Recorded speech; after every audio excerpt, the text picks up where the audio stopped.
Hey guys, welcome back to another video, and in today's video we're doing the Shrine of Secrets review for the 5th of May 2021.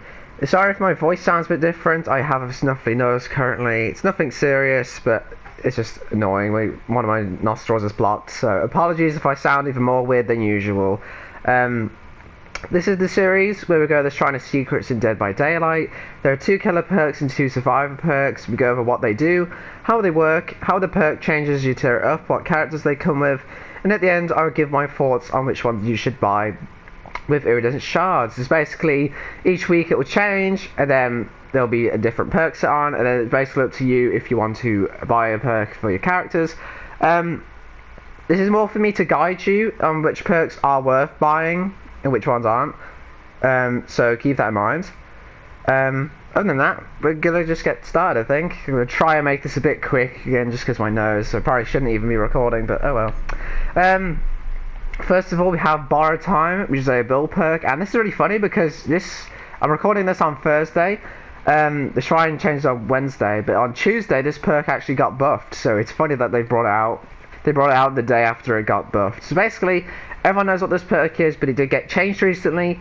So survivors, you and a hook gain the endurance status effect for 8 seconds. At tier 2 that's 10 seconds, and tier 3 that's 12 seconds. So basically before, this is like an anti-tunnel perk. Basically, if you rescued someone while they were in the killer's terror radius, or while you were in the killer's terror radius, then they would get the endurance status effect for 15 seconds. Which is basically to prevent camping and, them just tunneling that person, because they'll take an extra hit. Don't mind my voice break. Wow, that was embarrassing. And now it will just apply endurance whenever, because of the confusion with Freddy with the lullaby, and like crouched pigs and cloaks ghost faces and stuff. So they would just they could still just camp by the hook, and then it wouldn't apply Borrowed Time, because technically they weren't in the terror radius, because they're stealth killers, but especially with the Freddy lullaby thing, that was the main thing, because it does like with the oblivious, and it's does that count as a terror radius if you're awake, if you're asleep? So now, no matter what, when you rescue someone, they will be able to take an extra hit for 12 seconds, so it's not as long as the original. But basically, this perk's still great. This is still an amazing perk. You're guaranteed to get endurance, so yeah, if you've got a Wraith or a Ghostface or a Pig, you don't need to worry about it, because you still will have a chance to take an extra hit. It's still great. Again, this got buffed, so this just applies whenever now, so this is still amazing. Still really good. Next up we have Dark Devotion, which is a plague perk, and this is an obsession perk, and actually I think this is a bit underrated. I think this perk is pretty underrated in my opinion. So this is an obsession perk, and every time you hit the obsession with an M1 attack, it will transfer your terror radius to the obsession for 20 seconds. In tier 2 that's 25 seconds, and tier 3 is 30 seconds. And it sets its radius to 32 meters. You are granted the undetectable status effect for the duration. And the survivor with the transferred terror radius is also considered to be inside the terror radius for other purposes. That means things like unnerving presence, overwhelming presence, colorophobia, things like that. So basically, as they walk around, their survivor friends will hit the terror radius and think it's the killer, but it's actually the survivor. So they'll start running away from that survivor. This is really infamous on Doctor. Because his static blast attack, which uses the terror radius, is also applied to the survivor. And I've seen people kind of hate on this perk, because it's like, oh, you just have to hit them and then run away. Yeah, but a lot of obsession perks like that. Play of Your Food is like that. Say the Best Blast is like that. Dying Light is like that. There's a lot of perks like that where you just have to leave them alone, basically. It has to be an M1 attack, so it has to be a basic, not anything fancy. But yeah, once you get that, you get 30 seconds of undetectable. You have no terror radius. This is really good. A lot of killers can benefit from this. I did see a Leatherface the other day using this, and it's absolutely terrifying. Because if you think about a Leatherface running up to you while you're on a gen, that's scary. Though I do use Trail of Torment on Leatherface instead, to be honest. But again, mainly on Doctor. But other than that, I mean, there's not much to say. I think maybe this could get kind of buffed. I don't know. I feel like 30 seconds isn't a whole lot, which again, it's obviously really good map pressure not having any terror radius at all for 30 seconds, but I'm not sure. Maybe this could get to like 40 seconds maybe. I don't know. Is that too crazy? I'm not sure. But essentially, yeah, you're hitting someone, losing the tear radius, they get the tear radius, and then you have 30 seconds undetectable. Again, undetectable also means things like alert and kindred don't shield their aura as well. So you can take advantage. This is really good. I think even on Plague, this isn't that bad. If she has her Vile Purge, Corrupt Purge, sorry, by then, that's not bad. Yeah, don't sleep on it. Don't sleep on it. Next up we have Dragon's Grip, which is a Blight perk, and I don't know if the last time this was on the shrine. This has been a while, I think. This is a Blight perk, and this is a kind of interesting one, because people are quite mixed on this perk. In my opinion, at least.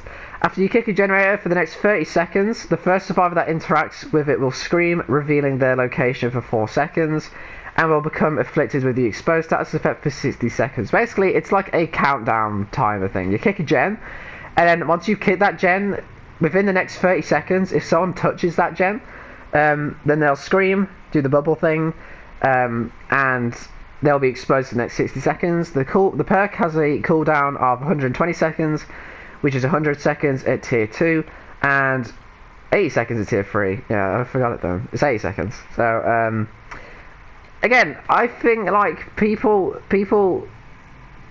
are kind of sort of mixed on this. Like, I've seen people really like this perk, and a lot of people who hate it. I think the general consensus is that this is a pretty meh perk. If as far as like gen slowdown perks go, like I think people will still rather be using Ruin and Pop and things like that rather than this. But that's not to mean this isn't terrible, because basically people tap gens like that all the time. So you kick a gen, and if they tap that gen within the next 30 seconds, you'll know where they are and they'll be exposed. And again, the problem with a lot of exposed perks and things is that once they realise they are exposed, they'll just hide or they'll just run really far away. So yeah, I'd say this is a pretty meh perk as well. I would still, again, use Pop or Ruin and things like that on this rather than this perk. But this perk really shines on high mobility killers, mainly Wraith. I have played against a few Wraiths who use this perk, and honestly, that's pretty crippling as well, especially because Wraith got his cloaked speed boost buff the other week. So you can kick a gen, get really far away, and if they tap it, you could come right back. And get her down, hopefully. Spirit, Nurse, well, not even Nurse really, because Nurse doesn't need slow down. Yeah, I guess any just killers. Again, a lot of killers can benefit, even Blight himself, which is probably why he came in this perk, but still. It's not terrible. I think it's pretty meh. You know, it's not amazing, but also it's not like, you know, shite. I would still use this from time to time. It's not that bad. And finally we have Up the Ante, which is an ace perk, and this isn't very good, I don't think. Sort of, I don't know. Basically, your confidence strengthens the feeling of hope for those around you. For each other survivor still alive, grant a 1% bonus of luck to all other remaining survivors. In tier 2 that's 2%, and tier 3 that's 3%. So you get like, that's like 9% for everyone as long as 3 survivors are alive, so that's not bad. But luck, I think luck only affects stuff in chests, unhooking yourself on the first hook, sorry, and coming out of bear traps, I think. Isn't that what that affects? So luck in this game really doesn't do a whole lot, which is a shame. So this perk kind of gets wasted. However, I did find some statistics since the last time this was on the shrine, and honestly, it's not that bad for this. Basically, for escape attempt wise, if you have this perk at tier 3, you have a 13% chance to get off the hook when 4 survivors are alive. I'm not explaining this well.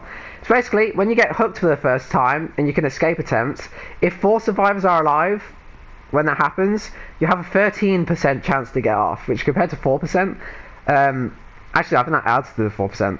Yeah, it would. So again, 30%, that's not bad. I guess you could go out of like slippery meat, but again, that's just taking out a lot of perk slots to just get off the hook. If you get hooked the first time when 3 others are alive, there's a 10% chance.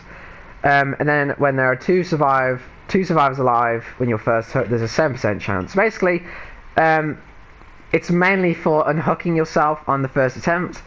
But again, that's just a lot of devotion to doing that. Like, it's the kind of issue I have with Deliverance, where like sometimes you'll use that perk, but if there's someone right there to rescue you, then Deliverance isn't going to do anything because you haven't even got a chance to use it yet.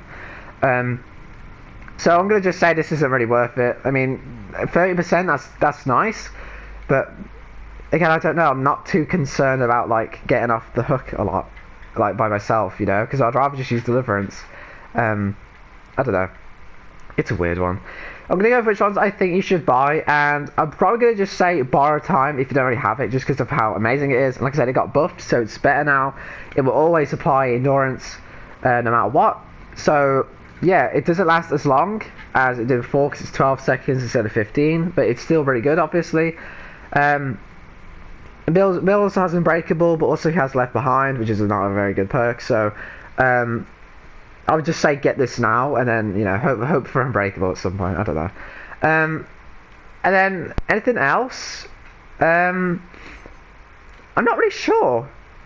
I was gonna say Dark Devotion, but Plague has some of the best perks as well, because she also has Corrupt Intervention and Infectious Fright. So I'd probably just say get that, get her, and just might get this along the way as well. It's not her best perk, but it's still a good perk. And as for these two. Not really bothered. Yeah, Blight has pretty meh perks. Ace has like meme perks, really. I'd probably only use this, to be honest, in like a meme build, or if I really had a challenge to unhook myself while using this or doing something like that. I don't know. So mainly Borrow Time. Dark Devotion if you want, I guess, but I'd just say get Plague, because Plague has two other amazing god level perks. So probably worth just getting Plague and getting this along the way, really. That's going to do it for me, I think. I hope you enjoyed. I hope this helped. Yesterday the new archives came out, so I'm going to get that later and grind some challenges out for that, because that Plague outfit is so cool. But yeah, I think that's everything for me. I hope you enjoyed, and I'll see you in the next one.